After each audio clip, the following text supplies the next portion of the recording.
মঙ্গলবারের স্পোর্টস স্কোপে আপনাদের সবাইকে স্বাগত জানাচ্ছি।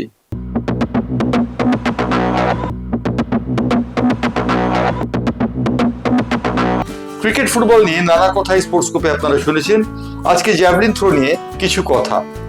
জ্যাভলিন থ্রোর ক্ষেত্রে নীরজ চোপড়ার নাম আপনাদের সকলের জানা, কারণ নীরজ চোপড়া ভারতকে গর্বিত করেছেন বিভিন্ন আন্তর্জাতিক প্রতিযোগিতার ক্ষেত্রে। প্যারিস অলিম্পিকে তার রূপজেতাটা বড় নজির হয়ে রয়েছে এই ঘটনার।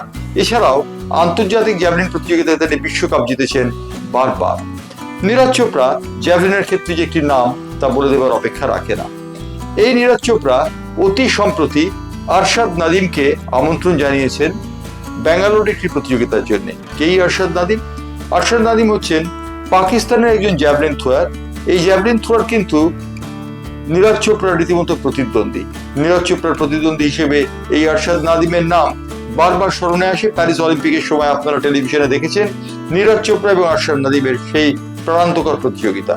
নীরজ চোপড়া এবং আরশাদ নাদিম কিন্তু পরস্পরের অত্যন্ত বন্ধু, আর তাই নীরজ চোপড়া বিশ্বের নামী জ্যাভলিন থ্রোয়ারদের একদিনের এই প্রতিযোগিতায় আমন্ত্রণ জানানোর পাশাপাশি আরশাদ নাদিমকেও আমন্ত্রণ জানিয়েছেন। আরশাদ নাদিম এই আমন্ত্রণ গ্রহণ করছেন কিনা তা অবশ্য জানা যায়নি। তিনি বলেছেন কোচের সঙ্গে কথা বলে তিনি ঠিক করবেন যে এই আমন্ত্রণ তিনি গ্রহণ করবেন কিনা। নিঃসন্দেহে এটি একটি বড় ঘটনা হয়ে রইল, কারণ ভারতীয় কোনো জ্যাভলিন থ্রোয়ার পাকিস্তানি জ্যাভলিন থ্রোয়ারকে আমন্ত্রণ জানাচ্ছেন। বিশেষ করে ভারত পাকিস্তান বর্তমান সম্পর্কের ক্ষেত্রে এটি কিন্তু বড় ঘটনা। এক্ষেত্রে ভারত পাকিস্তানের বৈরিতার মধ্যে নীরজ চোপড়া এবং আরশাদ নাদিমের বন্ধুত্বতা বড় হয়ে দেখা দিয়েছে, এবং সেই বন্ধুত্বটার কারণেই তিনি বেঙ্গালুরুতে আমন্ত্রণ জানিয়েছেন সবাইকে। এবার আসি যাক জ্যাভলিন ছেড়ে দিয়ে ক্রিকেটের কথায়। ক্রিকেটের মধ্যে যে খবরটার দিকে আমাদের সব থেকে আগে নজর দেবো সেটি হচ্ছে হর্ষ ভোগলে এবং সাইমন ডুলকে পার্সোনা নন গ্রাটা হিসেবে ঘোষণা করেছে ইডেন এবং সিএবি। তারা সিএবিতে ঢুকতে পারবেন না এই মর্মে 10 দিন আগে নরেশ ওঝা একটি চিঠি দিয়েছিলেন ভারতীয় ক্রিকেট কন্ট্রোল বোর্ডকে। নরেশ ওঝা সেই চিঠিতে লিখিয়েছিলেন ইডেনের কিউরেটর সুজন মুখার্জি সম্পর্কে আপত্তিকর মন্তব্য করার জন্য হর্ষ ভোগলে এবং সাইমন ডুলকে ইডেনে যেন ঢুকতে না দেওয়া হয়, ইডেনে তাদের কমেন্ট্রি প্যানেলে যেন রাখা না হয়। উল্লেখযোগ্য, মাত্র গতকাল যে কমেন্ট্রি প্যানেল ছিল সেই কমেন্ট্রি প্যানেলে অনুপস্থিত ছিলেন হর্ষ ভোগলে এবং সাইমন ডুল। অবশ্য হর্ষ ভোগলের পক্ষ থেকে বলা হয়েছে যে তিনি এই প্যানেলে আগে থেকেই ছিলেন না, কিন্তু এখন দেখার বিষয় যে চিঠিটি নরেশ ওঝার যেটি গিয়েছিল বোর্ডের কাছে সেটি হর্ষ ভোগলেকে প্যানেলে বাইরে রাখার সময় না তার পরে।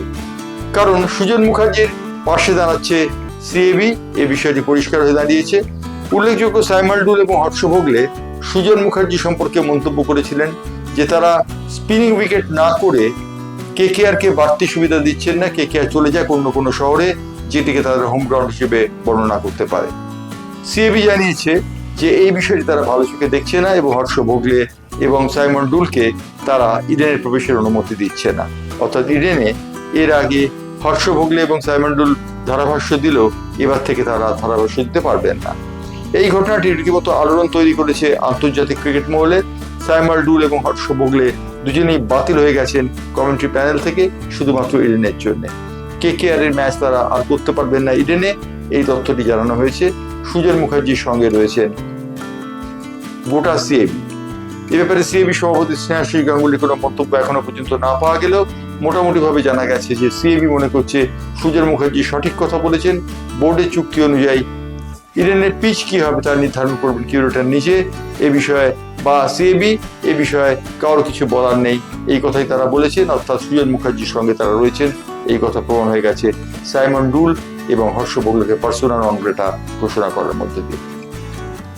পার্সোনা নন গ্রেটা ঘোষণা হয়েছেন সাইমন ডুল এবং হর্ষ ভোগলে, কিন্তু অন্য একজন ক্রিকেটার যিনি প্রাক্তন তিনি কিন্তু রীতিমতো সাড়া জাগিয়েছেন সম্প্রতি ক্রিকেট পিচের বাইরে গিয়ে। একটি ইউটিউব চ্যানেলে সাক্ষাৎকারের সময় মা শবনম সিংকে পাশে বসে যুবরাজ সিং বলেছেন যে তার বাবা যুবরাজ সিং অত্যন্ত কঠোর ছিলেন এবং বাবার নিয়মানুবর্তিতার জন্যই তিনি আজকে বড় ক্রিকেটার হতে পেরেছেন। তিনি বলেছেন তার ছেলে ওরিয়নকে তিনি অবশ্য বাবার মতো শিক্ষা দেবেন না, তিনি মনে করবেন যে ওরিয়ন যা হতে চান তাই হতে চান, তাই যেন হন। কিন্তু যুবরাজ সিং রীতিমতো একেবারে ভর্ৎসনা করতেন যুবরাজ সিংকে, এবং ভর্ৎসনা করার সঙ্গে সঙ্গে তিনি জানাতেন যে ভালো ক্রিকেটার হতে গেলে লেট নাইট করা যাবে না। যুবরাজ সিং এর একটা অভ্যেস ছিল ফ্ল্যামবয়েন্সি, সেই ফ্ল্যামবয়েন্স থেকে দূরে থাকার পরামর্শ দিয়েছিলেন যুবরাজ সিং। যুবরাজ সিং সম্প্রতি একজন খেলোয়াড় সম্পর্কে এই মন্তব্য করেছেন অভিষেক শর্মা। তিনি বলেছেন অভিষেক শর্মা অত্যন্ত ভালো ক্রিকেটার, কিন্তু আরো ভালো হতে পারবেন যদি তিনি নাইট লাইফটাকে একটু সংযত করেন।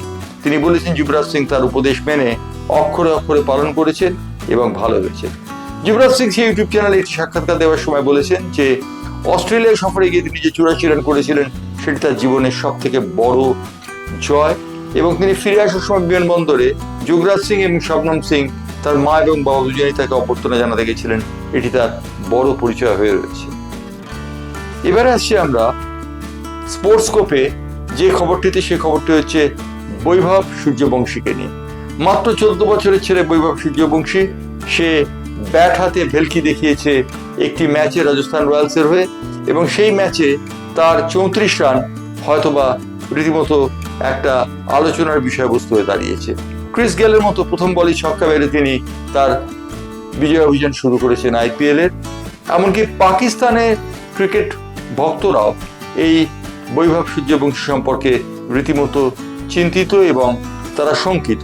এই কারণে শঙ্কিত কারণ তারা মনে করছে বৈভব সূর্যবংশী অল্প দিনের মধ্যে ভারতীয় দলে খেলবে, এবং ভারতীয় দলে খেললে তাদের বিরুদ্ধে যে যাবেন সে বিষয়ে বলে দেওয়ার কোনো অপেক্ষা রাখে না।